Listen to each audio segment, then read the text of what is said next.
नमस्कार। आज हम प्राचीन भारतीय इतिहास की दुनिया में गहराई से उतर रहे हैं।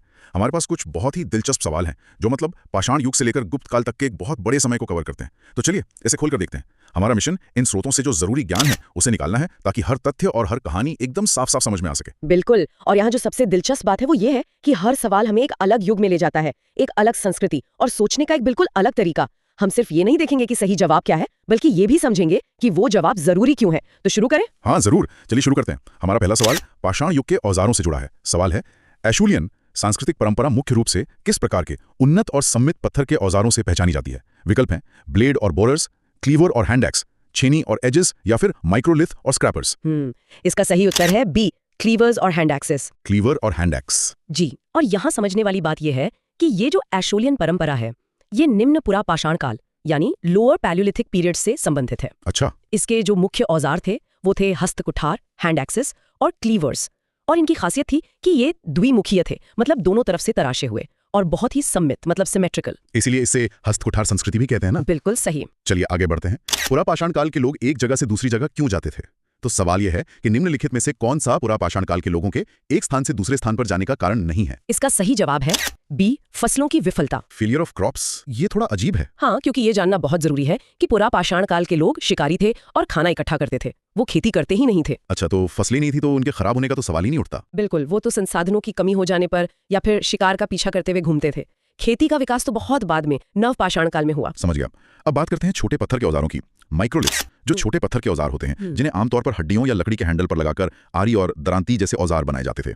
ये अधिकतर किस युग में पाए गए थे? ये पाए गए थे मेसोलिथिक युग में, मध्य पाषाण युग में। मध्य पाषाण युग। जी, इस काल का समय लगभग 10,000 ईसा पूर्व से 4,000 ईसा पूर्व तक था। और इस युग की जो सबसे बड़ी पहचान है वो माइक्रोलिथ ही है, मतलब छोटे पत्थर के औजार। तो ये पुरा पाषाण काल से कैसे अलग थे? पुरा पाषाण में जैसा हमने देखा हस्तकुठार जैसे बड़े औजार थे, जबकि नव पाषाण काल में जाकर पॉलिश किए हुए पत्थर के औजारों का इस्तेमाल शुरू हुआ। ये बीच का दौर था छोटे और असरदार औजारों का। बहुत दिलचस्प। अब एक हाल की खोज के बारे में सवाल है। 2022 में निम्नलिखित में से किस राज्य ने भारतीय उपमहाद्वीप में सबसे पुराने लोह युग आयरन एज की स्थल की खोज के लिए सुर्खियां बटोरी? इसका उत्तर है ए, तमिलनाडु। तमिलनाडु। और इसका संबंध महापाषाण से है ना? जी, दक्षिण भारत में महापाषाण यानी बड़े बड़े पत्थर लौह युग की संस्कृति से जुड़े हैं। ये असल में दफनाने की प्रथाओं से जुड़ी संरचनाएं हैं, मतलब कब्रें।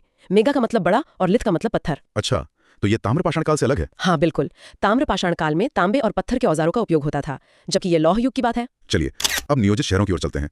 कौन सा स्थल नियोजित शहर संरचनाओं के साथ भारतीय उपमहाद्वीप में सबसे पुरानी ज्ञात शहरी सभ्यता का पुरातात्विक साक्ष्य प्रदान करता है? इसका सही स्थल है सी, हड़प्पा। हड़प्पा, ये तो हम सबने सुना है। जी, हड़प्पा जो अब पाकिस्तान के पंजाब में है, वहां हमें अन्नागार और सबसे जरूरी व्यवस्थित शहर नियोजन के सबूत मिले हैं। और दूसरे शहरों का क्या, जैसे मोहनजोदड़ो? मोहनजोदड़ो में विशाल स्नानागार यानी ग्रेट बाथ मिला है। धौलावीरा अपने जल प्रबंधन के लिए जाना जाता है, और लोथल एक बंदरगाह शहर था जहां एक गोदी यानी डॉकयार्ड के सबूत मिले हैं। पर सबसे पुरानी शहरी योजना का सबूत हड़प्पा से ही मिलता है। अब सिंधु घाटी सभ्यता की कला पर आते हैं। सिंधु घाटी सभ्यता के एक महत्वपूर्ण शहर मोहनजोदड़ो में लॉस्ट वैक्स टेक्निक का उपयोग करके बनाई गई प्रागैतिहासिक डांसिंग गर्ल की मूर्ति मुख्य रूप से किस सामग्री से बनी है? ये मशहूर मूर्ति बी, कांस्य, ब्रांज से बनी है। कांस्य। और ये लॉस्ट वैक्स टेक्निक क्या है? ये धातु की ढलाई की एक बहुत ही उन्नत तकनीक है, और ये मूर्ति मोहनजोदड़ो से मिली है। ये उस समय की धातु कला का एक बेहतरीन नमूना है। अच्छा, अब हड़प्पा की खेती की बात करते हैं। सवाल है, हड़प्पा वासी यूरेशिया में सबसे पहले क्या उगाने वाले थे? वे कपास उगाने वाले पहले लोग थे। ये एक बहुत बड़ी उपलब्धि थी। कपास। और उनकी मिट्टी के बर्तनों के बारे में क्या खास है? प्रारंभिक हड़प्पा चरण में चोलिस्तानी क्षेत्र से हक्करा मिट्टी के बर्तन मिले हैं, जबकि बुर्जुहोम जैसी जगहों से रस्सी के निशान वाले भूरे रंग के बर्तन मिले हैं। ठीक है, अब हम वैदिक काल की ओर बढ़ते हैं। प्रारंभिक वैदिक काल के दौरान रचित चारों वेदों की मुख्य सामग्री क्या है? उनकी मुख्य सामग्री है प्रार्थनाएं और भजन। प्रार्थनाएं और भजन। जी, जैसे ऋग्वेद जो सबसे पुराना है वो देवताओं की स्तुति में लिखे गए भजनों यानी सूक्तों का संग्रह है। सामवेद में संगीत के लिए मंत्र हैं, यजुर्वेद में यज्ञों की प्रक्रिया है, और अथर्ववेद का संबंध रोजमर्रा की जिंदगी, जादू और औषधि से है। वैदिक शब्दावली भी काफी दिलचस्प है। निम्नलिखित में से किस वैदिक शब्द का शाब्दिक अर्थ गायों की खोज है, और यह युद्ध को भी संदर्भित करता है? वो शब्द है डी, गवेषण। गवेषण। हाँ, गवेषण का मतलब गायों की खोज भी है और युद्ध भी। ये दिखाता है कि उस समय मवेशी कितने महत्वपूर्ण थे, उनके लिए लड़ाइयां तक हो जाती थीं। और बाकी शब्द? गोमत का मतलब धनी व्यक्ति या गायों का मालिक, दुहित्री का मतलब बेटी, और गोपाल का मतलब चरवाहा। तो पिछले सवाल से ही जुड़ा एक और शब्द, ऋग्वेद में गोमत शब्द का तात्पर्य निम्नलिखित में से किससे है? जैसा अभी हमने बात की, इसका मतलब है ए, एक धनी व्यक्ति। एक धनी व्यक्ति। जी। गोमत का मतलब वो व्यक्ति जिसके पास बहुत अधिक गाय हों। ये उस समय की ग्रामीण अर्थव्यवस्था और पशुपालन के महत्व को दिखाता है। अब वैदिक मंत्रोच्चार पर आते हैं। निम्नलिखित में से कौन सा वैदिक पाठ चैंटिंग में उपयोग किए जाने वाले प्राथमिक स्वरों में से एक नहीं है? जो प्राथमिक स्वर नहीं है वो है सी, मंद्रता। मंत्रता। तो फिर प्राथमिक स्वर कौन से थे? वैदिक पाठ में 3 मुख्य स्वर होते हैं, उद्दत, अनुदत्त और स्वरित। उद्दत मतलब ऊंचा स्वर, अनुदत मतलब नीचा स्वर और स्वरित इन दोनों का मिश्रण होता था। बहुत खूब। अब वैदिक पाठ की शैलियों पर एक और सवाल। वैदिक पाठ की कौन सी पारंपरिक विधि सभी पाठ शैलियों में सबसे जटिल और विस्तृत मानी जाती है? सबसे जटिल विधि है घन पाठ। घना पाठ? जी, घन पाठ वैदिक पाठ की सबसे जटिल और विस्तृत विधि है। इसमें शब्दों को एक खास पैटर्न में आगे पीछे करके दोहराया जाता है ताकि कोई गलती ना हो। और भी विधियां थी? हाँ, जैसे संहिता पाठ, पद पाठ, क्रम पाठ और जटा पाठ। ये सब वेदों को जस का तस याद रखने के तरीके थे। तो वैदिक पाठ की कुल कितनी शैलियां हैं? वैदिक पाठस की कितनी मान्यता प्राप्त शैलियां हैं? कुल 11 मान्यता प्राप्त शैलियां हैं। 11? हाँ, कुल 11 मान्यता प्राप्त शैलियां हैं। इनमें 3 प्रकृति पाठ हैं और 8 विकृति पाठ शामिल हैं। अद्भुत है। अब बौद्ध धर्म की ओर बढ़ते हैं।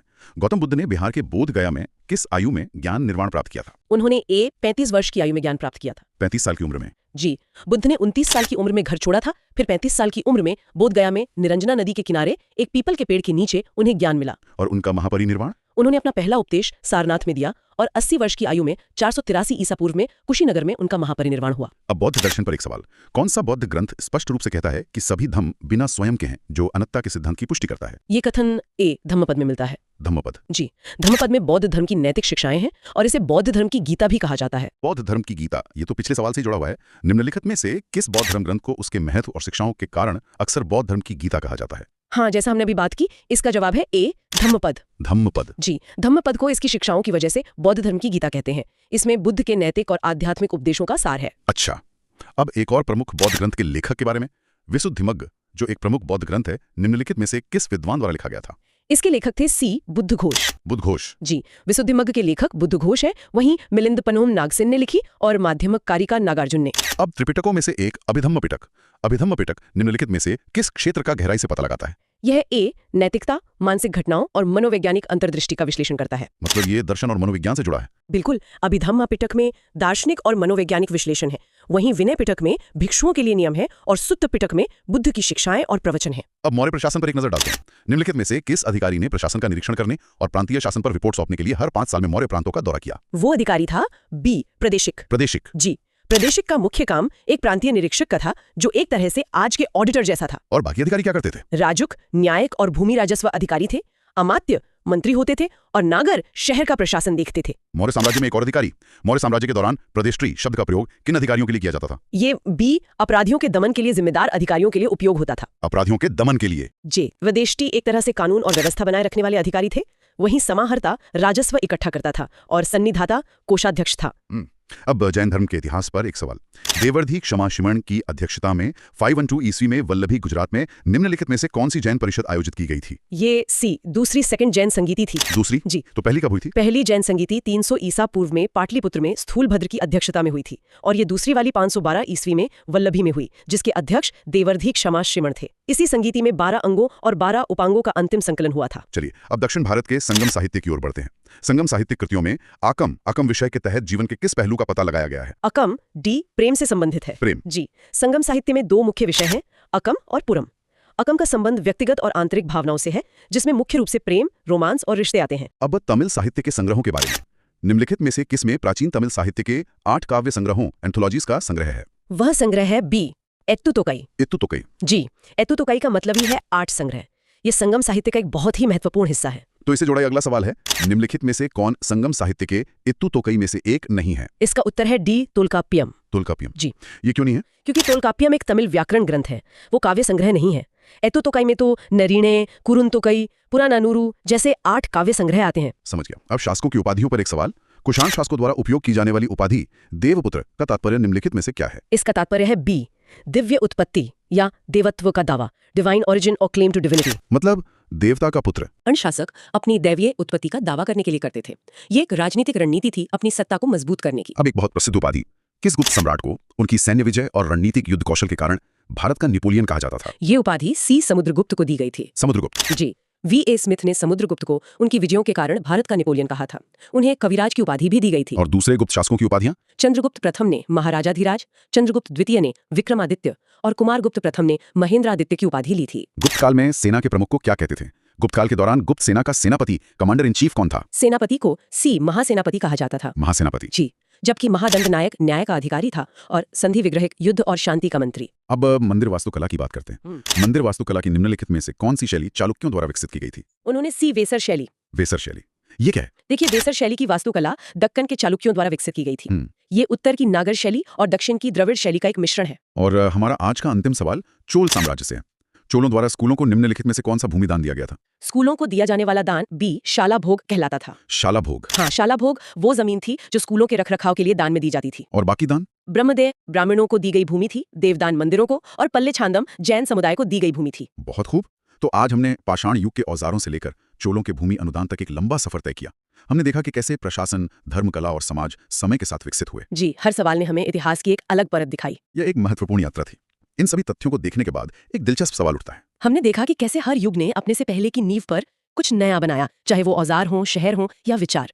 आज के इस डिजिटल और तेजी से बदलते दौर में हम भविष्य की पीढ़ियों के लिए कौन सी नींव रख रहे हैं, जिसे शायद हजारों साल बाद इसी तरह समझने की कोशिश की जाएगी। इस पर विचार करने के लिए यह एक रोचक बिंदु है।